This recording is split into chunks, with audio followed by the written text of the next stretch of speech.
I was brought up in Weston-super-Mare. It's a lovely place and a lot of people laugh at it, but here we are on the sand this morning.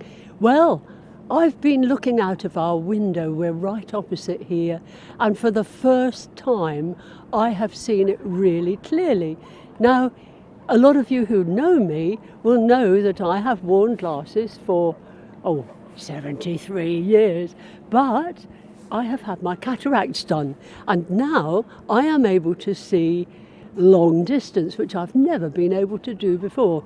And behind me is Brian Down. Now, we were looking out this morning, I was looking at Brian Down, and I could see individual bushes there, which I have never ever been able to do. It's always just looked extremely bland.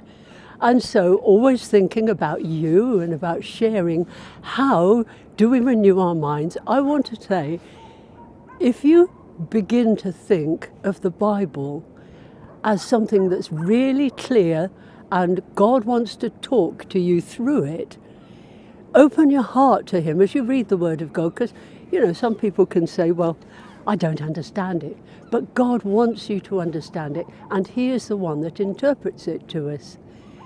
So ask, Holy Spirit, please will you show me this morning, what does the Lord want me to know what do you want me to know out of your Word?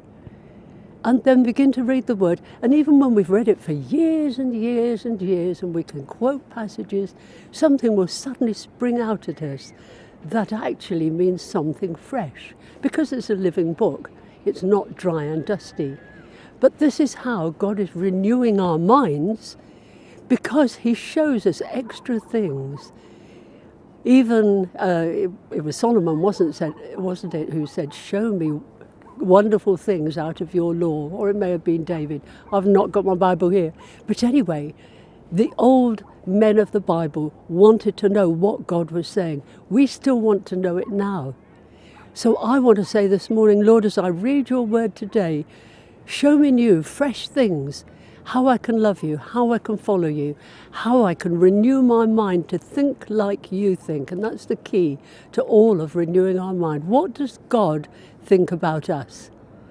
Let's think like He does. And so let's see the finer points, like those bushes at the back. So, are you going to try that today? Just try asking. Show me new things. Bless you. Have a good day.